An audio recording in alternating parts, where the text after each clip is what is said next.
Got loads of wriggle room today, so I'm sure having seen a superb presentation like that and being a proper local lad, you'd like to hear a bit more. But the funny thing about pride in things, George, we've lived in the same house 32 years, Edwardian house, and we've looked at others over the years, but we've always liked it. And the bit that got me, when we moved in, our kids were quite small, and there's a big room at the back overlooking the garden, which was their den. It's now my den. But when it took the ceiling kind of paper off, I don't know why, it was dead lucky. I put a bit of heat from one of these wet guns on, and it all dropped off in one. And left there from 1906 was the signature in copper plate writing of the two guys who did the ceiling. Amazing. And I just had this vision of them finishing that and going down the road to the pub, you know, and they're obviously long gone now, and I just thought that was magic. But and is your house got a shit house outside, or is the toilet inside? well, it's a posh part of Hartlepool. We have two shit houses. One at the front, one at the back.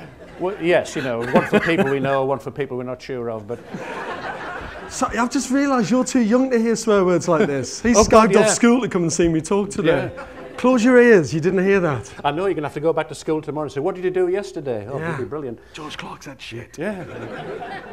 So did Alan, his dad. But the best one I remember, I was saying, being very proud of the fact I've written a book on Egypt, and I was actually once to guide a party around the temple at Luxor. And one of the best lines I've ever heard, we were looking around, and there was this guy in the little group, he hadn't spoken a word for 3 hours, he just wandering around looking.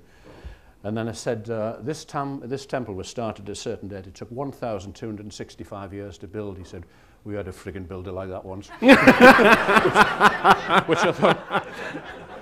Well, my kids are too knowledgeable about the building game now, because that first house that I showed you, the first one that I did for myself, took over a year, really, from the guy starting on site till the day we moved in. And my son, who was only 7 at the time, walked in, he went, Dad, when did we start this? I went, that was November last year, so it was about a year. And he went, they built the Empire State Building in less than a year. Oh, God. And they did. I got my revenge, though, because what day is today? Thursday. Thursday night last week, I spoke at the Builders' Dinner in Leeds. I mean, it should have been Wednesday, but they do it to us, don't they? So I thought that would... But I tell you what really gave me a kick in yours, and we must talk further about what you're doing with young people in London. I've said before, my big passion in life is the Lord's Taverners charity, and we've worked with 200,000 kids last year. But that bit about getting across London, I mean, one thing we found is, I mean, cricket's a great social mobility enabler, as it said in a book I read. But the great thing is that there were some kids who literally, as you say, wouldn't cross London. So we put minibuses on, we got them involved. And exactly as you said about, you know, we've got one kid who could have gone very much the wrong way. He's now on a good salary as one of our ambassadors, and it makes hell of a difference, doesn't it? I think so. I'm a trustee of the Foundation of Light, which is the charity connected with Sunderland Football Club, and it's you know, it's one of the proudest things I'm involved in, really, because you realise that, and it's not just about football, it's about communities and community engagement. You realise what a difference it makes, you know. Just a quick one. I mean, I was saying, I hope lots of people are still tweeting, and if you remember, it's hashtag E for Echo, F for Foxtrot, Brave, and I've just got a few in front of me now by a magic process that puts them straight onto paper. It's amazing technology, isn't it? But the one that's going at Sunderland and Hartlepool, they're tweeting most apparently with stuff going out, and one of them says, George from Sunderland just mentioned a croissant. Yeah. Which is pretty good. I don't know how to spell it, but I've heard about it before. There are 275 tweets from Sunderland saying, what is a croissant? And there's a reply from Hartlepool from a chap who'd been on holiday to that France. He said, tried one, it turns out it's an empty pasty. So, which sums It it is up. actually, isn't it? That's quite a rip-off. Well, you talk about the commercial world. Pasty, 50 pence. Croissant in London, £2.75. Yeah. And some bugger's taking the meat out and eating it. I mean, what's that? Exactly. And when you've got to do a charcoal drawing of it, mate, it's even more depressing. What's your birthday, George, as a matter of interest? The date? 27th of May. Same day as Gaza. Oh, right. That's me too. But the reason I'm asking is that my dad's called George, was called George, and he was born on 23rd of April, as you know, St George's Day. That's why. My son was St George's Day, and he's Really? George. Yeah. Oh, that's fabulous. Well, that's We what my could be dad- married nearly. Look how close we are. Oh, I try to avoid the word inbred at this point. Okay. It's like a form of croissant, isn't it? Well, my dad, bless him, he always thought that, you know, he's called George because he was born on St George's Day. He always said he was so glad he wasn't born on Pancake Day. You know, Oh, there's another tweet from Channel 4. Is there? Yeah, they've commissioned your new programme, and they're putting an exclamation mark at the end, because in television and theatre this works, doesn't it? Yes, it does. It's just going to be called George Clarke Thunderbox. Back to my dad's... Oh, right, yeah. Thunderbox. So I Thunderbox, get it yeah. now. Yeah. The sound effect of being on the shitter, I get it. Yes, sorry. I missed that. That is the subtitle, yes. Yes, yeah. Tell you've been away from Sunderland Yeah, too long. I know. That's Too kind many of thing. croissants. One question to ask you, and let's see if we've got a couple from the audience. Anybody who's an expert at something, is it the syndrome of being like, you know, the cobbler's kids always have holes in their shoes? So is your house dropping to bits? No, do you know what? The reason why I'm probably not a very good property developer, actually, when I think about it, because I do too much to them. So as soon as, bizarrely enough, I'm moving again. Every time I finish a house, I go, they'll take me out of this house in a box. It's taken me so much work and so much money, and then I flog it and buy another one. And I've actually bought a 1968 post-war house that looks exactly like my mum's. And honestly, it really is exactly like my mum's. It's just about 12 times more expensive, unfortunately. And what I do is I just go in there and I do the whole thing up. I don't even move in until it's all done. So roof comes off, windows come out, everything, new floors, new electrics, new plumbing, new everything. Sometimes dig a basement underneath, add another level on top, and then move. New plumbing, new electric. You're not a proper builder, right? I'm not really. No. One thing you should know, there's a croissant theme developing here, but what we were talking earlier about, you and I, you know, travelling a lot. The thing I love is when I get back home on the train to Hartlepool railway station, which doesn't look anything like Hong Kong, by the way. It's not like Beirut. Well, well. So now you know we've been twinned with Beirut. Yeah? Yes, sorry. Well, not strictly true. We That'd be applied and they brilliant, said, bog off, we've got a reputation. Yeah, it does worry you a bit, doesn't it? It does a bit. Yeah, you know, once we found Ethiopia were doing concerts for us, you know, it just changed things completely. But how do we get onto that? Have they got Ebola in Hartlepool yet? Yeah, he plays inside left for us. Good, Do you know how we can tell you're getting older? We're supposed to be doing a Q&A session. We're coming to that. But when you feel you're getting older, you've probably picked up, it's the talk of London. If you need a television, Friday evening, December the 5th, Hartlepool United playing Blythe Spartans, FA Cup. Yeah. And Buchanan used to play for Blythe Spartans. Yeah, that's right, yeah. Back in the day. Well, there's a piece in the local paper about history, 1961, last time Pools played Blythe Spartans. Nobody remember that. I was bloody there. I mean, it just puts you in your place. We won 5-1. Crikey, there's a first. I just love saying that. Hartlepool won 5-1. Doesn't happen. I've just still got the empty croissant in my head. I can't believe it. It's an empty pasty. I'm never going to be able to look at a croissant I don't know ever where again. that came from. I'm just going to look at them and think, I'm not buying that. I'm being ripped off.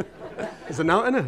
Don't you find, it must happen even television, where that line came from I don't know, but I was doing a dinner in Leeds last week and the chairman of the, he'd taken a mickey out of us in a press release saying I was going to try a new gag, bastard. So, sorry. Sorry.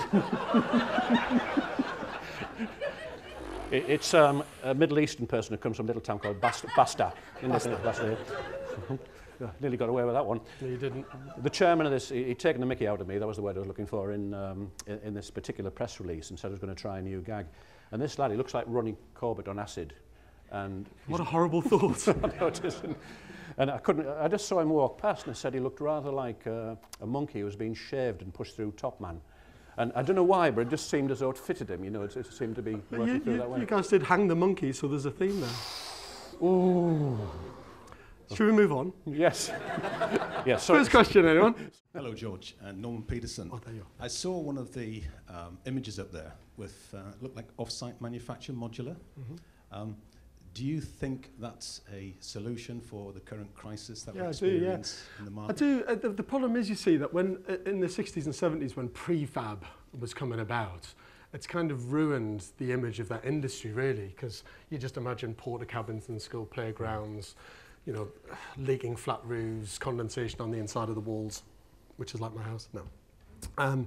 And when you think about it, actually, when it's engineered and built in a proper way, and we don't live in the warmest country in the world, and it rains a lot, which is not good for building houses with wet trades and plastering and bricklaying and block laying. If we were building prefabricated, even calling them prefab is probably the wrong way to do it, but highly engineered, sophisticated homes that were system built in a controlled environment, quality controlled properly, I think we could build houses 10 times faster than we build them now. And if we can build them faster and better, then they'll be cheaper, because at the minute we pay massively high labour costs that we don't have to pay. We shouldn't have to pay. Where do you see that taking place? Who's going to come forward with something, with the cash to create those factories? Well, to be honest, we've started doing it, and because we haven't got 500 million quid's worth of investment for it, we're doing it in quite a small way. But we're pulling in the right team. It's like what I said before, we've got a number of different partners who have already got existing manufacturing skills, and we're educating them and they're educating us a little bit. So it's a real kind of prototype, inventive process. But we've built the first houses in the factory, and they will appear in the northeast next year. Fabulous, yeah. It should start here, shouldn't it? You look at innovation in this area, first railways, first electric lighting in the house, so many everything. things. You went it, yeah, absolutely. Yeah. Absolutely, we should be doing that. Yeah. But it is that level of innovation and harnessing skills, I think. And we've got great factories doing great work. Nissan, amazing factory, look what they're doing up here.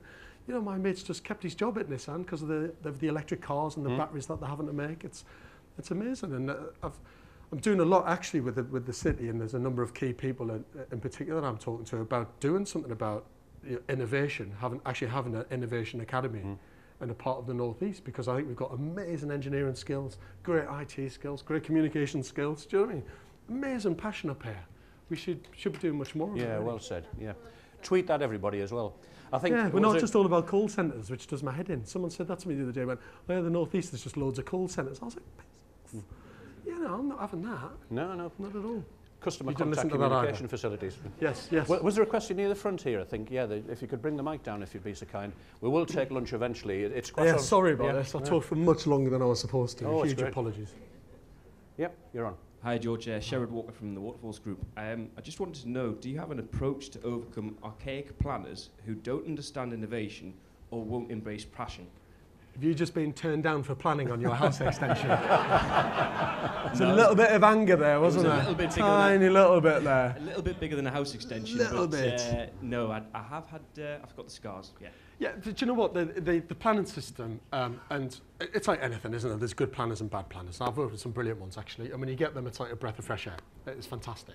The problem, if I'm honest, and it's a problem with many things like this in Britain, is the red tape and the box ticking. And so once people are held accountable, then systems come into place to make sure those right boxes are being ticked in the right way, which means common sense goes out the window, basically. And it drives me mad, drives me absolutely bonkers. And when you think about what I said before, when I'm one of those people that's constantly going, why are we doing that? And how are we doing it? Why can't we do it like this? I am a pain in the backside when it comes to the red tape and bureaucracy. If you met the head planner and advisor to the government, he's an amazing guy. Steve Courtsman, brilliant, really passionate, great at his job. If that filtered through to every single council in Britain, the planning system wouldn't be in the state it's in. And that's, in fairness to him, that's what he's trying to do. The issue with planning, you see, is there's so much policy and so much red tape, it's actually not about style and taste. The planning system has got nothing to do with what a building looks like. It's about implementing a kind of development plan, that you can build so high and so many homes, or a building can be a certain height and a certain density. And it's not about what it looks like. And this is where planners get really caught out, because all of a sudden they're sitting there with all these drawings going, I don't really like it, but I've got to give it planning because it ticks all the boxes. So it's a really, really, really hard job. It's a really tough job. I mean, I kind of think councils shouldn't be doing it, if I'm honest, which is quite controversial. And the reason why councils do it is because they need to be seen as being independent and not making any profit. Because obviously in the 60s there was backhanders, T. Dan Smith, all that stuff that went on really affected the system. And it's just got itself in a bit of a mess now, really. It doesn't really know what it's about. But we've got this sounds like a really worthy thing to say, but we've got some massive decisions to make. Huge decisions about how we build in Britain. It's quite frightening, really. It's exciting on one hand, but frightening on another. We've got to build nearly 300,000 houses a year. Where are we going to build them? What are they going to look like? Who decides where we build them and how we do it? We only built like 120,000 houses last year, so it's getting worse and worse and worse. Every year it's exponential. Problem gets worse and worse. And the problem is the more houses that we need and the less we build, the more expensive they are, because there's it's like anything in business, a huge amount of demand and a lack of supply, which is why people are paying like 400 grand for a 3-bedroom house in the middle of nowhere, and people are only earning 30, 40 grand, if that. How can they afford to buy something? So the gap is becoming bigger and bigger and bigger. And I think that's one thing. When you look at all the things that I'm involved in, recycling old buildings, recycling, you know, the MG Homes campaign, trying to make old knackered houses work in a better way, trying to make it done in a very affordable way. All of it is all linked together to try and tackle the housing crisis. That's my kind of thing, really, for the rest of my life, I think. Fabulous. I'll tell you one thing, George, I'm just looking round. People know lunch is there, and not one soul has moved, which is something to put on your website for a great audience. But it's been fabulous, I think. It's been a pleasure. I've really and we've done our Richard and Judy Croissant Comedy Act, which has always been nice. But I think I'm just excited about the new TV idea. Alan's dad shitter. down the end of the garden, Yeah. making a small space look beautiful. It's got a smell of roses. You can imagine the reveal. eventually. The other quick one about my granddad, which is true, you know, he did work as a boilermaker, but he had a spare time job. In the days when people did used to put horse droppings on their gardens, he went around selling it. So he'd go up and down the streets of Hartlepool shouting, "Manure, manure." And some said to me, "Grandma, couldn't you get him to stop saying manure?" She said, "It's taken a year to get him to say manure." so that's how he works. But I tell you what, ladies and gentlemen, it's been fabulous to have the pleasure. I mean, a guy, and you talk about young people, we should have more and more young people, as you were doing with your guys on building, you know, having a mentor, somebody who's from our patch, made a massive success of what he's doing, and you've heard today about the passion that he puts into it. It's been a real pleasure and privilege to have you here today, so your appreciation, please. Thanks so much. Thank you. Fabulous. Superb, mate. Excellent. Thank you.